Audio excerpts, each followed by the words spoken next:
ಕರ್ತನ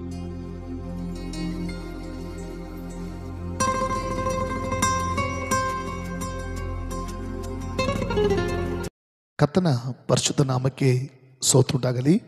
ಪ್ರೀತಿಯ ದೇವರ ಮಕ್ಕಳೇ, ಮತ್ತೆ ಈ ಡೈಲಿ ಡೆಲಿವರೆನ್ಸ್ ಸೇವೆ ಮೂಲಕ ನಿಮ್ಮನ್ನು ಸಂಧಿಸುವಂತೆ ದೇವರು ಕೊಟ್ಟಂಥ ಈ ಮಹಾಕೃಪೆಗಾಗಿ ನಾನು ಕರ್ತನಿಗೆ ಸ್ತೋತ್ರಿಸ್ತೇನೆ.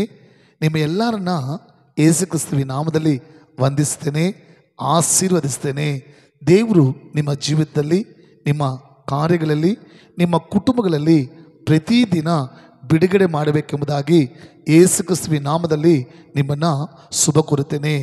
ಪ್ರೀತಿಯ ದೇವ್ರ ಮಕ್ಕಳೇ, ಈ ಡೈಲಿ ಡೆಲಿವರೆನ್ಸ್ ಸೇವೆಯ ಮುಖ್ಯ ಉದ್ದೇಶ ಈ ವಾಕ್ಯವನ್ನು ಕೇಳುತ್ತಿರುವ, ನೋಡುತ್ತಿರುವ, ನಂಬುತ್ತಿರುವ ಪ್ರತಿಯೊಂದು ಒಬ್ಬರ ಜೀವಿತದಲ್ಲಿ ದೇವರು ಬಿಡುಗಡೆ ನಾಯಕನಾಗಿದ್ದು ನಿಮ್ಮನ್ನು ಬಿಡುಗಡೆ ಮಾಡುವ ದೇವರಾಗಿದ್ದಾರೆ. ನೀವು ನಂಬಿದರೆ ದೇವರ ಮಹಿಮೆಯನ್ನು ಕಾಣ್ತೀರಾ. ಇವತ್ತು ಕೂಡ ನಿಮ್ಮ ಬಿಡುಗಡೆಗೋಸ್ಕರ ಪ್ರಾರ್ಥಿಸೋದು ಮುಂಚೆ ದೇವರ ವಾಕ್ಯನ ಓದಿ ನಿಮಗೋಸ್ಕರ ಬಿಡುಗಡೆಗೋಸ್ಕರ ಪ್ರಾರ್ಥಿಸಲು ಆಸೆ ಪಡ್ತೇನೆ. ನೀವು ಯೆಶಾಯ ಬರೆದ ಪ್ರವಾದನ ಪುಸ್ತಕ 43ನೇ ಅಧ್ಯಾಯ 19ನೇ ವಾಕ್ಯ, ಯೆಶಾಯ 43:19. ಯೆಶಾಯ ಪ್ರವಾದನ ಪುಸ್ತಕ 43ನೇ ಅಧ್ಯಾಯ 19ನೇ ವಾಕ್ಯ ಈ ರೀತಿ ಬರೆಯಲ್ಪಟ್ಟಿದೆ: ಇಗೋ, ಹೊಸ ಕಾರ್ಯವನ್ನು ಮಾಡುವೆನು.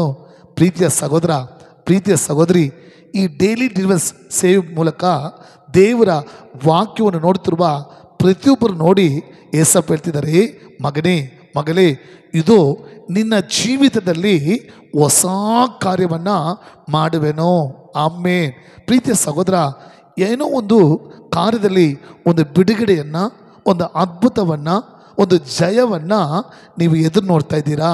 ಒಂದು ವೇಳೆ ನಿಮ್ಮ ಕುಟುಂಬದ ಕಾರ್ಯವಾಗಿರ್ಬೋದು, ಅಥವಾ ನೀವು ಮಾಡುವ ಕೆಲಸದ ಕಾರ್ಯವಾಗಿರ್ಬೋದು, ಅಥವಾ ನೀವು ಮಾಡುವ ಬಿಸ್ನೆಸ್ ಕಾರ್ಯವಾಗಿರ್ಬೋದು, ಅಥವಾ ನಿಮ್ಮ ಸೇವೆಯ ಕಾರ್ಯವಾಗಿರ್ಬೋದು, ಒಂದು ಬದಲಾವಣೆಯನ್ನು ಎದುರು ನೋಡ್ತಿದ್ದೀನಿ, ಒಂದು ಬಿಡುಗಡೆಯನ್ನು ಎದುರು ನೋಡ್ತಿದ್ದೀನಿ, ಒಂದು ಆಶೀರ್ವಾದ, ಒಂದು ಜಯವನ್ನು ಎದುರು ನೋಡ್ತಿದ್ದೀನಿ.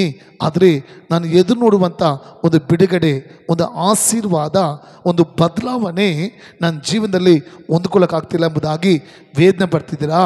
ಪ್ರೀತಿಯ ಸಹೋದರ, ಪ್ರೀತಿಯ ಸಹೋದರಿ, ಇವತ್ತು ಯೇಸು ಸ್ವಾಮಿ ನಿಮ್ಮ ನೋಡಿ ಹೇಳ್ತಿದ್ದಾನೆ, ಮಗನೇ, ಮಗಳೇ, ನೀವು ಎದುರು ನೋಡುವ ಬದಲಾವಣೆ, ನೀವು ಎದುರು ನೋಡುವ ಬಿಡುಗಡೆ, ನೀವು ಎದುರು ನೋಡುವ ಒಂದು ಆಶೀರ್ವಾದವನ್ನು, ನೀವು ಎದುರು ನೋಡುವ ಒಂದು ಜಯವನ್ನು ಇವತ್ತೇ ನಿಮ್ಮ ಜೀವಿತದಲ್ಲಿ ನಾನು ಮಾಡುತ್ತೇನೆ. ಅದನ್ನೇ ಹೇಳ್ತಿದ್ದಾರೆ, ಇಗೋ, ಹೊಸ ಕಾರ್ಯವನ್ನು ಮಾಡ್ತೀನಿ. ನಿಮ್ಮ ಜೀವಿತದಲ್ಲಿ ಎಲ್ಲದರಲ್ಲಿ ಒಂದು ಬದಲಾವಣೆ ನೋಡ್ತೀರಾ. ಒಂದು ವೇಳೆ ಕೆಲಸ ಇಲ್ಲ ಅಂತ ದುಃಖದಲ್ಲಿದ್ದೀರಾ, ಬಿಸ್ನೆಸ್ಸಲ್ಲಿ ನಷ್ಟಪಟ್ಟು ಕಣ್ಣೀರಲ್ಲಿದ್ದೀರಾ, ಕುಟುಂಬದಲ್ಲಿ ಬಿಡುಗಡೆ ಇಲ್ಲ, ನನ್ನ ಜೀವನದಲ್ಲಿ ಬಿಡುಗಡೆ ಇಲ್ಲ, ನನ್ನ ಸೇವೆಯಲ್ಲಿ ಬಿಡುಗಡೆ ಅಂತ ದುಃಖದಲ್ಲಿದ್ದೀರಾ, ಏಸಪ್ಪ ಹೇಳ್ತಿದ್ದಾರೆ, ಇದೋ ಮಗನೇ, ಇದೋ ಮಗಳೇ, ಇವತ್ತೇ ಹೊಸ ಕಾರ್ಯವನ್ನು, ಒಂದು ಹೊಸ ಅದ್ಭುತವನ್ನು ನಿನ್ನ ಜೀವಿತದಲ್ಲಿ ನಾನು ಮಾಡ್ತೇನೆ.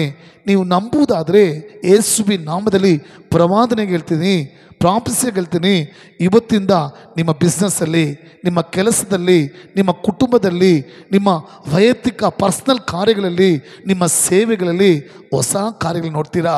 ಹೊಸ ಅದ್ಭುತಗಳನ್ನು, ಬದಲಾವಣೆಗಳನ್ನು, ಆಶೀರ್ವಾದಗಳನ್ನು, ಜಯಗಳನ್ನು ಹೊಂದ್ಕೊಳ್ತೀರಾ.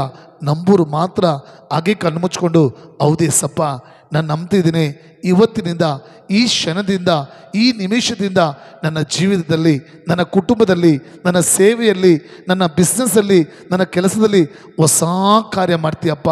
ಅದು ಹೊಸ ಬದಲಾವಣೆ, ಹೊಸ ಒಂದು ಬಿಡುಗಡೆ, ಜಯವನ್ನು ನೀವು ಕೊಡ್ತೇಯಪ್ಪ. ನಾನು ನಂಬುತ್ತೇನೆ ಸ್ವಾಮಿ ಅಂತ ಹೇಳುವಾಗಲೇ, ಸ್ವಾಮಿ ಈ ವಾಕ್ಯವನ್ನು ಕೇಳಿ ನೋಡಿ ಯಾರೆಲ್ಲ ನಂಬಿ ಒಂದು ಬದಲಾವಣೆ, ಒಂದು ಬಿಡುಗಡೆ, ಒಂದು ಹೊಸ ಕಾರ್ಯವನ್ನು ಎದುರು ನೋಡ್ತಿದ್ದಾರೋ ಅಷ್ಟು ಜನ ಜೀವನದಲ್ಲಿ ಯೇಸುವಿನ ನಾಮದಲ್ಲಿ ಹೊಸ ಕಾರ್ಯ ಮಾಡಪ್ಪ. ಹೊಸ ಬದಲಾವಣೆ ಉಂಟಾಗಲಿ, ಜಯ ಉಂಟಾಗಲಿ, ಬಿಡುಗಡೆ ಉಂಟಾಗಲಿ. ಯೇಸು ಕ್ರಿಸ್ತುವಿನ ನಾಮದಲ್ಲಿ ಈ ಕ್ಷಣದಲ್ಲಿ ಅವರಿಗೆ ಆಶೀರ್ವಾದ ಉಂಟಾಗಲಿ. ಆ ರೀತಿ ಮಾಡಿಬಿಟ್ಟಿದ್ದಕ್ಕೆ ಸ್ತೋತ್ರ. ಎಲ್ಲ ಘನಸ್ತುತಿ ಮಹಿಮೆ ನಿಮ್ಮೊಬ್ಬರಿಗೆ ಸಲ್ಲಿಸ್ತೇನೆ, ನಮ್ಮ ಜೀವನ ತಂದೆಯೇ. ಆಮೇನ್. God bless you.